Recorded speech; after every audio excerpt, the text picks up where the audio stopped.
Емтиханды тағайындау. Емтиханды тағайындау үшін талапкерлер тізімі бөліміне өтіңіз. Бұл бөлімде өтінімі қабылданған барлық талапкерлер, соның ішінде қолмен қабылданған өтінімдер де көрсетіледі. Талапкерлерді даярлау түрі бойынша сүзгіден өткізе аласыз. Орта буын мамандарын даярлау, білікті жұмысшы кадрларды даярлау, қолданбалы бакалавр мамандарын даярлау, немесе өтінімдердің барлық түрін таңдауға болады. Емтихандар шығармашылық, педагогикалық және медициналық мамандықтар бойынша тапсырылады. Барлық талапкерлер үшін бастапқы мәртебе қабылданды. Егер өтінім емтихан тапсыру талап етілетін мамандық бойынша берілсе, мәртебенің жанында емтиханды тағайындау батырмасы көрсетіледі. Егер емтихан тапсыру талап етілмесе, бұл батырма көрсетілмейді. Емтиханды тағайындау үшін тиісті батырманы басыңыз.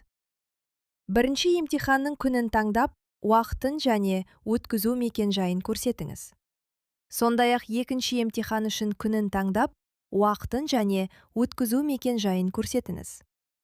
Талапкерге арналған хабарламаны енгізіңіз. Мысалы, өзіңізбен бірге қалам мен дәптер алып келіңіз. Емтихан тағайындау батырмасын басыңыз. Егер талапкер өтінімді онлайн берген болса, оған немесе оның ата-анасына жеке кабинетке хабарлама жіберіледі. Және мобильді азаматтар базасында тіркелген телефон нөміріне SMS хабарлама жолданады. Егер талапкер өтінімді қолмен тапсырған болса, SMS хабарлама қолмен қабылдау өтінімін толтыру кезінде көрсетілген телефон нөміріне жіберіледі. Бағаларды қою. Егер емтихан тапсыру талап етілмесе, орташа конкурстық балл бірден аттестаттағы бейіндік пәндер негізінде есептеледі. Егер емтихан тапсыру талап етілсе, орташа конкурстық балл емтихан бағалары қойылғаннан кейін міндетті пәндер мен емтихан нәтижелері негізінде есептеледі. Емтихан тапсырылғаннан кейін орташа конкурстық балл көрсетілуі үшін бағаларды енгізу қажет. Ол үшін баға қою батырмасын басыңыз. Бірінші және екінші емтихан бойынша бағаларды енгізіңіз.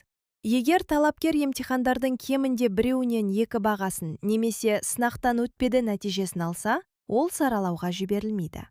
Қажет болған жағдайда емтихан хаттамасының құжатын тіркеңіз. Бағаларды сақтау батырмасын басыңыз.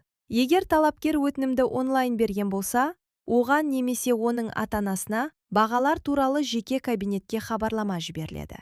Және азаматтардың мобильді базасында тіркелген телефон нөміріне SMS хабарлама жолданады.